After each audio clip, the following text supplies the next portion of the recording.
Hey guys, Blonde Asino or Toxic Kids are here, and today we're going to be talking about a requested video that someone commented. They asked how to efficiently use resources such as gleams and stones, and how to evolve monsters, especially Nat 4s and 5s. Now, I understand that for a lot of people, obviously I've spent a fair share of money on this game, and I understand that for the people who have not spent money, it can be really challenging to get monsters like Nat 4s and Nat 5s evolved like very well. For example, obviously I have a lot of like Evolution 3 Nat 4s, and this is because I was able to accumulate 16 copies of these Nat 4s because I've done so many pulls, whereas other people won't have that luxury. Now, although I might not seem like the most informed person to be talking about this topic, I do have a friend who's completely free to play, and I've been helping him go along for a while now. So I do have some merit to what I'm talking about and how to progress, and I've seen certain things with free to play accounts that work or don't work. Anyways, I think I'll just get started right here now.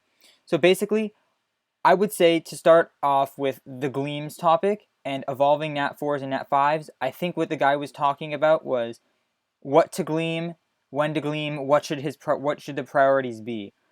Uh, I think it kind of goes without saying that unless you have a really bad natural five monster, for example, like a water Siegfried or a water Shiva, or just something like really not good or not worth using whatsoever, I think every time your main focus with either Holy Gleams, and yes, I do mean Holy Gleams as well, with Holy Gleams and Gleams should be to get your Nat 5s to Evolution 2 as fast as you can. So this should be your number one priority, just evolving your Nat 5s with Gleams. Your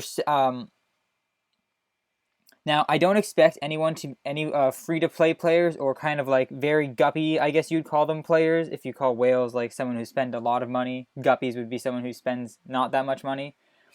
I would say that for free to play and guppies, I don't expect them to have Evolution 3 Nat 5s, and that's perfectly fine. I would say in this case, ascending all your Nat 5 monsters to 6 stars and level 60 is worth it. Obviously for me, since I have, for example, like 4 copies of Valkyries and 4 copies of Indra, I'm only going to be ascending 1 since the other 3 are going to be fodder. Anyways, moving on to what you should gleam after that. After that, it gets a little more tricky. Now, there's no really right answer for what you should gleam next. It kind of goes along in a different set of criteria. For example, let's say, for example, that you have an Evolution 3 Kokomaru, Evolution 3 Miho, Evolution 3 Wood Gatito, and I don't know, say like an Evolution 3 Fibian or something like that. And this team can auto B7. Obviously, it really can't auto B7 probably, but let's put that aside for a second. Let's just assume that you have a team that can auto B7. Now, I think for most players, it's common knowledge, or if it's not, then let me educate you right now, that after B7, you actually want to just clear B8 once and go straight to B9. Now, since you've invested so many resources into your wood monsters, I understand that it's hard to be able to have this multiple types or multiple monsters of different types that are all on par with one another in strength. So my advice would be that if you can beat B7 but you're struggling with B9, for example, then obviously to beat B9 you're going to need some fire monsters. So the next thing I would gleam, for example, if you have uh something like of a couple vampires or something like that you really want, I would say go for like going a vampire or gleaming a succubus or something that will heavily assist you in completing your next goal. However, like this can vary like a lot. For example, to use the same example actually, uh, if you're trying to do B9, obviously you want something that's very strong for B9. Now, this doesn't mean just any fire monster. For example, you wouldn't really want Fire Tiger to gleam, but something like a Fire Wild Fang a fire Cupid, even a fire like Cura could be pretty decent. Something along those lines that's very strong for B9, that would be ideal since that's your next goal. And the goal of this game is progression. The farther you progress, the easier things will be. So if you're struggling with one stage, use your resources to be able to beat that one stage. Obviously, this is step 2. Step 1 to remind you guys is to try to evolve your natural 5-star monsters to Evo 2. That's like set in stone. The next thing, work on your goals. Now, this doesn't have to be only PvE goals. If your goal is kind of long term and you're trying to just get highly rated in the Astromon League so that you can try to get like better rewards every week, and that's a fine goal in my opinion. I think that's perfectly fine. You can be playing for like a long-term game where you're saying to yourself, all right, so if I can get this monster to evolution 3 with gleams, then I can get like 100 extra gems every week, and in the long run, that's going to be a lot better for me than just being able to auto this stage as soon as I can. That's obviously up to your own discretion, although personally I think that being able to auto the golem stages is probably a better bet in most cases. I think that it's whatever your goal is, work on using your gleams towards that. One other thing to keep in mind is whether or not you can actually evolution 3 a monster. For example, I'll use a real example that I had with my friend. He was struggling. He had 6 holy gleams, 2 water gleams, a fire gleam, and a wood gleam. And he was wondering he didn't know what he should evolve. Now, in his case, he has 1 wood Leo, 1 fire Leo, and 2 water Leos. And he had and none of his Leos, all of his Leos were at evolution 1. They weren't leveled up at all, and they were just sitting there ungemmed and everything. Now, he did, on the other hand, he had a vampire, and he had a fire vampire that he had one of. It was already ascended to 5 stars at level 50, which in his case was one of his strongest monsters, as he only has a few level 50 monsters, and he's about to get his first 6-star, but that's a story for another day. And he had 2 water vampires. Now, what he was thinking of doing was using his holy gleams on his water vampires along with the water gleams in an attempt to raise his fire vampire to be a lot stronger and be one of the strongest that it could be. However, and this is because he's currently able to auto B7. That's actually why I use that scenario. He can auto B7 and he was working towards B9. However, I dissuaded him out of this because I saw that he would actually be able to evolution 3 his one of his Leos if he chose to. So I told him instead to work towards evolution 3ing a fire Leo. He did that. It did take a little bit more resources as he had to farm a little bit more stones to ascend another fire monster to 5 stars. But in the end, it was vastly more worth it just because of the insanely more increased stats you get from actually evolving a monster. When you only awaken a monster, they don't gain that many stats. For example, I can actually show you right now. It would gain an extra, say, 28. So from 306. Actually, I think I can show you right now. So we have the Cupid here, right?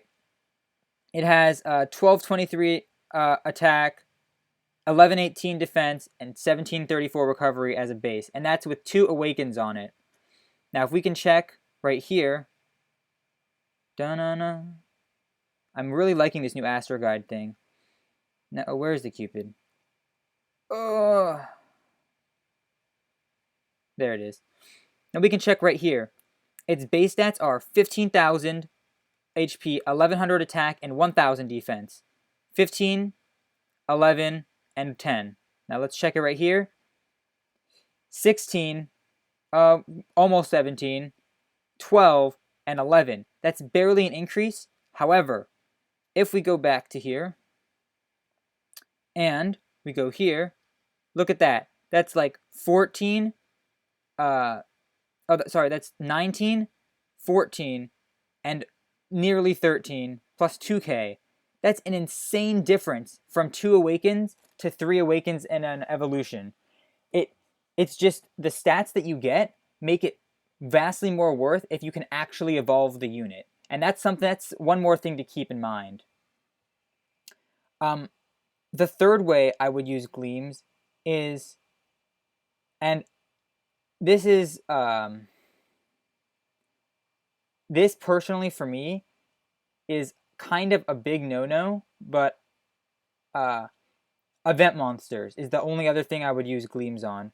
For example, I know there are a lot of people who have used, for example, like 12 holy gleams just to get a dark jack, and while I admire the perseverance, I honestly don't think it's worth it. I think that the gleams can be used have a lot better uses, although there are cases where, because the monster is limited, it does make sense that you would use gleams on that monster as there's no other way to obtain it. And I can see the rationale behind that, and I would say that's the third step. So to recap for Gleam usage, Nat 5s first, unless it's complete trash like Trash Shiva or Water Siegfried, I think it's, yeah, Siegfried. Step 2, go towards your goal and choose a Nat 4 to Gleam based on what your goal and how you're going to accomplish it efficiently. Also keeping in mind whether or not you can Evolution 3 one of your Nat 4s using Gleams. And step 3 is gleaming event monsters. Other than that, I think it's worth just saving Gleams until you need them. Moving right along to the second part of his question, he asked how to use stones efficiently, and boy do I know this is a problem. Obviously, it's not a problem once you can auto B10 of most stages. It's not a problem, as you can see right here. That's just a sneak. This is a sneak preview at another video I'm going to make soon. Maybe it hints a little bit at the vast amount of gold that I have right now. Wink, wink. Anyways, how to use stones efficiently. Now, my friend has the biggest problem with farming for stones. Okay. I've been telling him to try to make a sap team to be able to do the elemental dungeon of water, because his only Nat 5s are 2 water Valks. I've been telling him for ages to make a sap team, but it is really hard for him to get high stones. Like, it's ridiculously hard. Even mid stones take him a long time to farm because he can only do up to B6 right now. A little bit of B7, but not really efficiently, as he only has like a 50% success rate against it, maybe. So basically, it causes a really big problem because stones are so scarce in the early game. Now, personally, I don't actually remember my own experience of my first few 6 stars, as it was a pretty long time ago. But through my friend's experience, I can already say that it's really hard. So what I would really do is don't really look when looking for your first 6 star. I don't think that looking for a short-term goal is a valid idea. Now, I know this is kind of counterintuitive to what I said about the gleams, but I think they're very different scenarios. I think that when you're doing when you're 6-starring your first monster, you really want to have something that's going to be able to be used in multiple scenarios. Whether this is like PvP that you want to use it in, or for multiple dungeons, or PvE, story mode, power leveling, whatever you want to actually, or even Titans, whatever you want to use it for, it should have more than just one use. So, for example, I wouldn't Evo 3 I wouldn't 6-star a Water Gene first, because Water Gene, it's really only going to be useful in PvP. I probably wouldn't 6-star something like a Woodbeth. I would never 6-star Woodbeth first. It's only good versus one element. And it's not even good. It's mediocre versus one element.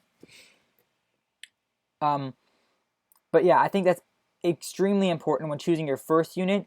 Obviously, that's why many people choose to go with monsters like Defense Aggressors first, because they're tanky and they do damage, and they're mostly light and dark, so they're useful like almost anywhere. But I'd say that I could give some examples out of like who is a good monster to 6-star first. For example, I think Fire Cupid's a good choice. Fire Succubus is a good choice. Wood Banshee's a great choice. A lot of Nat 5s are great choices, although some aren't as great of choices. But going through the entire list will just make a lot of overlaps with monsters that people have, and I don't want to do that and make it even more confusing.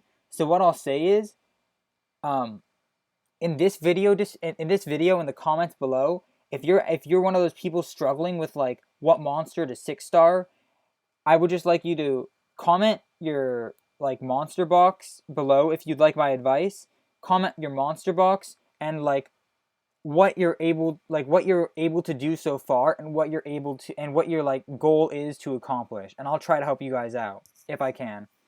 For example, you could post your monster box below, say, I can auto B7 already, but B9 is giving me a lot of trouble. I'll try to choose a monster for you to 6-star that, number one, is gonna help you through B9, but number two is also gonna help you through dungeons like B8, and will be like a staple monster for a B8 team as well. And even going so far maybe as to be like a decent PvP mon. Regardless of that, I know that it's really hard for a lot of the early game players, and I just hope that I can help you guys out a lot, because with my experience, as well as just kind of giving you guys some advice, I guess. Anyways, I think that covers it for this video. Leave a comment below for any kind of videos you want to see. I'll be sure to make it. I'm trying to upload like once a day if I can. And other than that, that's been all. Thanks for watching, guys, and see you guys in tomorrow. Peace out.